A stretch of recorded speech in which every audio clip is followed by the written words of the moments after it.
નમસ્કાર મિત્રો, અમારી ચેનલમાં તમારું હાર્દિક સ્વાગત છે। તો આજે અમારા મીનાબેન બનાવવાના છે એકદમ ટેસ્ટી અને વેઇટ લોસ કંટ્રોલમાં કરે એવો સલાડ।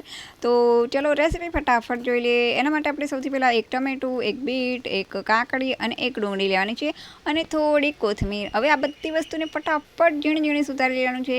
હવે એક મોટા બાઉલમાં થોડાક ચણા લેવાના છે, ત્યારબાદ આ બધી વસ્તુ તેમાં એડ કરી દેવાની છે।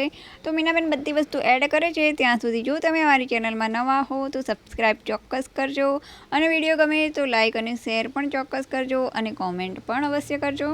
તો ચાલો બધી વસ્તુ એડ કર્યા પછી હવે આપણે તેમાં ટેસ્ટી અને ખાટું મીઠું કરવા માટે એમાં મસાલો કરીએ। તો સૌથી પહેલાં તો આપણે સ્વાદ અનુસાર થોડું મીઠું એડ કરવાનું છે। જો તમારે તીખાશ જોઈએ તો લાલ મરચું એડ કરવાનું છે અને ન કરવું હોય તો પણ ચાલે। ત્યારબાદ જીરા પાવડર અડધી ચમચી જેટલો સંચળ અને એક ચમચી જેટલો ચાટ મસાલો એડ કર્યા પછી અડધું લીંબુ એડ કરવાનું છે। લીંબુ એડ કરશો ને તો એમાં ખાટો મીઠો મસ્ત ટેસ્ટી સ્વાદ આવશે। તો ચાલો હવે આ બધી વસ્તુને એકદમ ફટાફટ અને મસ્ત રીતે મિક્સ કરી દેવાનું છે।